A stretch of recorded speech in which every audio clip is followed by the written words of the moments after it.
വിശ്വാസികളെ, പരിശുദ്ധനായ മത്തായി ശ്ലീഹ എഴുതിയ സുവിശേഷം 4-ാം അധ്യായം 1 മുതൽ 11 വരെയുള്ള വാക്യങ്ങൾ പരിശോധിക്കുമ്പോൾ ക്രിസ്തീയ ജീവിതത്തിലെ ഒരു നിർണായക സത്യത്തിലേക്കാണ് നമ്മളെ നയിക്കുന്നത്. പ്രലോഭനങ്ങൾ അനിവാര്യമാണ്, പക്ഷേ അവയെ ജയിക്കുവാൻ ദൈവം നമുക്ക് മാർഗം നൽകിയിരിക്കുന്നു. പരിശുദ്ധാത്മാവിനാൽ നയിക്കപ്പെട്ട യേശുക്രിസ്തു മരുഭൂമിയിൽ 40 ദിവസം ഉപവസിച്ചതിനു ശേഷം സാത്താനാൽ പരീക്ഷിക്കപ്പെടുന്നു. എന്നാൽ ഓരോ പ്രലോഭനത്തിലും അവൻ ജയിക്കുന്നതായി നമുക്ക് കാണാൻ സാധിക്കുന്നു. 5 ചിന്തകൾ നിങ്ങളുമായിട്ട് ഈ വേദഭാഗത്തിൽ പങ്കിടുവാനായിട്ട് ആഗ്രഹിക്കുകയാണ്. 1. പരിശുദ്ധാത്മാവിൻ്റെ നേതൃത്വത്തിലുള്ള പരീക്ഷണം.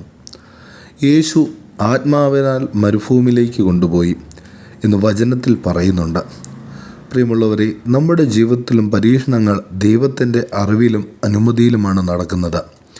നാസിയാൻസിലെ പരിശുദ്ധ ഗ്രിഗോറിയസ് പറയുന്നുണ്ട്, പരീക്ഷണം ദൈവം അനുവദിക്കുന്ന ഒരു പരിശീലനമാണ്, അത് ആത്മാവിനെ ശുദ്ധീകരിക്കുവാനായിട്ടാണ് എന്ന്. 2ാമത്തെ ചിന്ത എന്നുള്ളത് ഉപവാസം, ആത്മീയ ശക്തിയുടെ അടിസ്ഥാനം. 40 ദിവസത്തെ ഉപവാസത്തിന് ശേഷം സാത്താൻ ക്രിസ്തുവിനോട് പറയുന്നു, ഈ കല്ലുകൾ അപ്പമാകട്ടെ എന്ന്. എന്നാൽ അവൻ പ്രതീക്ഷിക്കാത്ത മറുപടിയാണ് യേശു പറയുന്നത്. മനുഷ്യൻ അപ്പം കൊണ്ട് മാത്രമല്ല, ദൈവത്തിൻ്റെ വായിൽ നിന്നുള്ളതായിരുന്ന എല്ലാ വചനത്താലും ജീവിക്കുന്നുവെന്ന്. വലിയമാർ ബസേലിയോസ് പറയുന്നുണ്ട്, ഉപവാസം ആത്മാവിൻ്റെ ആയുധമാണ്, അത് പ്രലോഭനങ്ങളെ ദുർബലമാക്കുന്നുവെന്ന്. ഉപവാസം ദൈവത്തിൽ ആശ്രയിക്കുവാൻ പഠിപ്പിക്കുന്നുവെന്ന്. പ്രിയമുള്ളവരെ, ഈ ലോക ജീവിതത്തിലെ പ്രലോഭനങ്ങളെ ദൈവത്തിൽ ശരണപ്പെട്ടുകൊണ്ട് ഉപവാസത്തിൻ്റെ ശക്തിയാൽ അതിജീവിക്കുവാൻ നമുക്ക് സാധ്യമായി തീരണം. 3.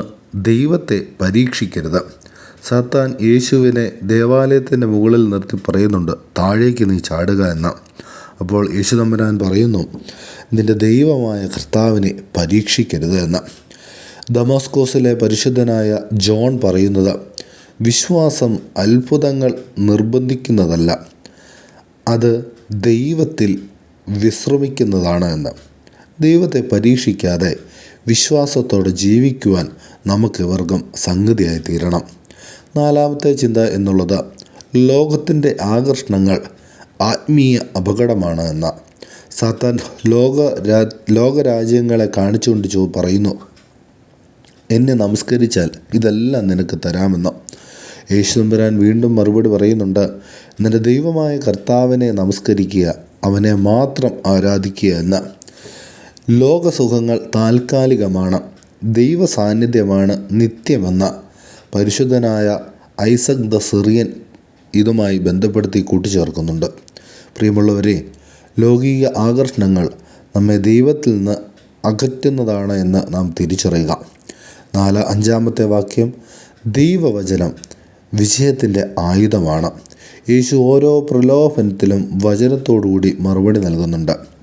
ദൈവവചനം ആത്മാവിൻ്റെ വാൾ പോലെയാണ്, അത് ശത്രുവിനെ തോൽപ്പിക്കുന്നുവെന്ന് പരിശുദ്ധനായ എഫ്രൈം ദ സിറിയൻ പറയുന്നുണ്ട്.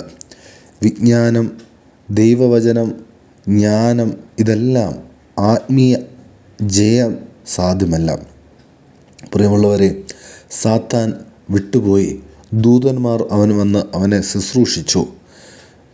പരീക്ഷകളിൽ ശേഷം ദൈവത്തിൻ്റെ ആശ്വാസം ഉറപ്പാണ് എന്ന് നമുക്ക് ഇതിൽ കൂടി കാണാൻ സാധിക്കുന്നുണ്ട്. 5 ഉൾക്കാഴ്ചകൾ നിങ്ങളുമായിട്ട് പങ്കുവയ്ക്കുന്നു. 1. പരീക്ഷണങ്ങൾ ആത്മീയ വളർച്ചയ്ക്ക് വഴിയാകുന്നു. 2. ഉപവാസം ആത്മാവിനെ ശക്തിപ്പെടുത്തുന്നു. 3. ദൈവത്തെ ഒരു നാളും നീ പരീക്ഷിക്കരുത്. 4. ലൗകിക ആകർഷണങ്ങൾ താൽക്കാലികം മാത്രമാണ്. 5. ദൈവവചനം ആത്മീയ ആയുധമാണ്. പ്രിയ വിശ്വാസികളെ, ഇന്ന് നാം ക്രിസ്തുവിനെ പോലെ പ്രലോഭനങ്ങളെ നേരിടാൻ തയ്യാറാകണം. ഉപവാസത്തോടെ, പ്രാർത്ഥനയോടെ, ദൈവവചനത്തോടെ നാം അവയൊക്കെ വിജയിച്ച സാക്ഷ്യമുള്ളവരാകുവാൻ നമുക്ക് സാധ്യമായി തീരാം. ദൈവം നമ്മെല്ലാവരെയും അനുഗ്രഹിക്കുമാറാകട്ടെ.